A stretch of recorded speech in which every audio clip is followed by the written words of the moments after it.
Hi Priya, how are you? Hello Ravi, I'm fine, thanks. How are you?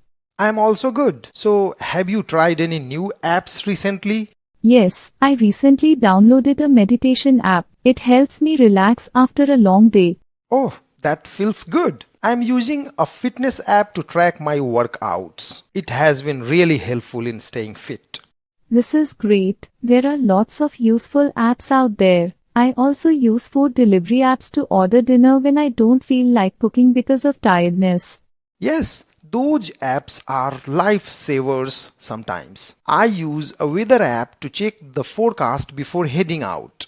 Smart. I should start using one too. The weather can be very unpredictable sometimes. Correct. And have you heard about the new shopping app that delivers groceries to your door? Yes, I have heard about it. This seems convenient, especially at a time when going to the market can be risky. Exactly. Technology has made our lives much easier in many ways, but sometimes I feel like we depend on it too much. I agree. It is important to maintain a balance and not let technology completely dominate our lives. True, I'm also concerned about privacy and security when using certain apps. We need to be cautious about sharing personal information online. Absolutely. It is important to read the privacy policies and understand how our data is being used by these apps. This is true. Since we are talking about privacy, have you tried using a password manager app? No, I haven't. What does it do?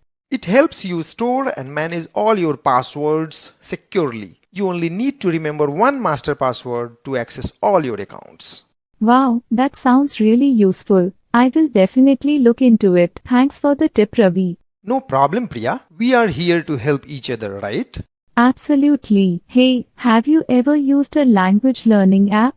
Yes, I have. I used it to improve my English skills and it really helped me a lot. That's awesome. I'm also thinking about learning a new language. Maybe I'll give it a try. You should definitely go for it. Learning a new language opens up a lot of opportunities. You are right. Thanks for the encouragement, Ravi. Anytime, Priya. Hey, it's getting late. Should we end our conversation now? Sure, Ravi. It was great to meet you. Same here, Priya. Let's chat again soon. Definitely. Take care, Ravi. You too, Priya. Goodbye. Goodbye. Thanks for watching. May you have a great time ahead.